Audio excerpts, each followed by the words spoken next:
গত ৯ জুলাই ২০২৫ তারিখ বিকেল আনুমানিক ৫টা ৪০ ঘটার সময় রাজধানীর স্যার সলিমুল্লাহ মেডিকেল কলেজ ও হাসপাতালের ৩ নম্বর গেটের সামনে পাকা রাস্তার উপর কতিপয় দুর্বৃত্ত দেশীয় অস্ত্রশস্ত্রে সজ্জিত হয়ে লাল চাঁদ ওরফে সোহাগ নামে এক ব্যক্তিকে প্রকাশ্য দিবালোকে নৃশংসভাবে হত্যা করে।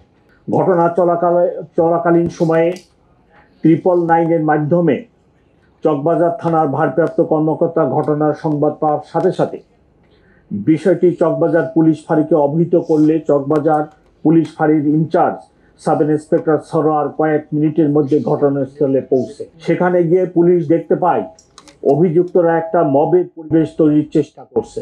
এই অবস্থায় চকবাজার থানা পুলিশ ফাঁড়ি ইনচার্জ সাব ইন্সপেক্টর সরোয়ার ঘটনাস্থল থেকে সন্দিগ্ধ মাহমুদুল হাসান মহিন এবং ঘটনাস্থলের পার্শ্ববর্তী এলাকা থেকে রবিন নামে অপর একজনকে গ্রেপ্তার করে। পরবর্তীতে প্রত্যক্ষদর্শীদের বর্ণনা ও ঘটনাস্থলের সিসিটিভি ফুটেজ বিশ্লেষণ করে আরও 7 জনকে গ্রেপ্তার করা হয়।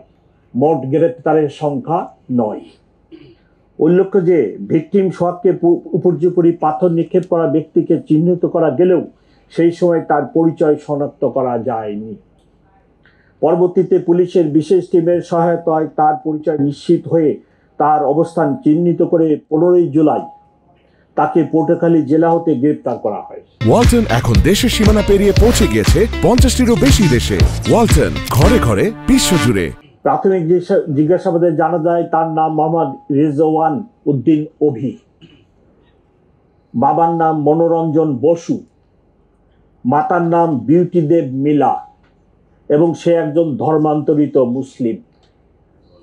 এই ঘটনায় পাথর নিক্ষেপকারী 2 জন সহ মোট 9 জন আসামিকে গ্রেপ্তার করা হয়েছে। অন্যান্য আসামিদের গ্রেপ্তারের চেষ্টা অব্যাহত আছে।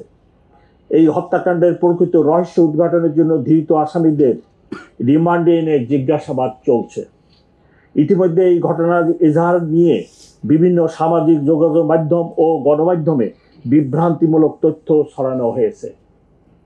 কিন্তু প্রকৃত ঘটনা হলো মামলার এজাহার দায়েরের জন্য প্রথমে তার সাবেক স্ত্রী লাকি আক্তার থানায় আসে। কিছুক্ষণের মধ্যে ভিকটিমের সৎ ভাই রনিউ থানায় আসে। তারা নিজেদের মধ্যে সলা পরামর্শ করে 23 জনকে আসামি করে একটি খসড়া এজাহার প্রস্তুত করে। এরই মধ্যে ভিকটিমের আপন বড় বোন মঞ্জু আরা বেগম, বর্তমানে মামলার বাদীনি, থানায় এসে এজাহার দাখিলের আগ্রহ প্রকাশ করে। তখন তার সামনে পূর্বের খসড়া এজাহার উপস্থাপন করা হয়। এ সময় বাদীনির মেয়ে উক্ত খসড়া এজাহারের ছবি তুলে রাখে, যা পরবর্তীতে সোশ্যাল মিডিয়ায় ছড়িয়ে পড়ে। ভিকটিমের বোন মঞ্জু আরা বেগম উক্ত খসড়া এজাহার থেকে 5 জনের নাম বাদ দিয়ে নতুন করে আরও একজনের নাম সংযোজন করত মোট 19 জনকে আসামি করে এজাহার দাখিল করে। তার লিখিত এজাহারের ভিত্তিতে কোতোয়ালি থানায় নিয়মিত মামলা নম্বর 7 রুজু করা হয় চলতি মাস। উল্লেখ্য যে কোনো ঘটনার এজাহার একটি প্রাথমিক তথ্য বিবরণী মাত্র। এজাহারে উল্লিখিত ঘটনা তদন্ত সাপেক্ষে প্রয়োজনীয় সাক্ষ্য প্রমাণের ভিত্তিতে বিজ্ঞ আদালতে পুলিশ প্রতিবেদন দাখিল করে।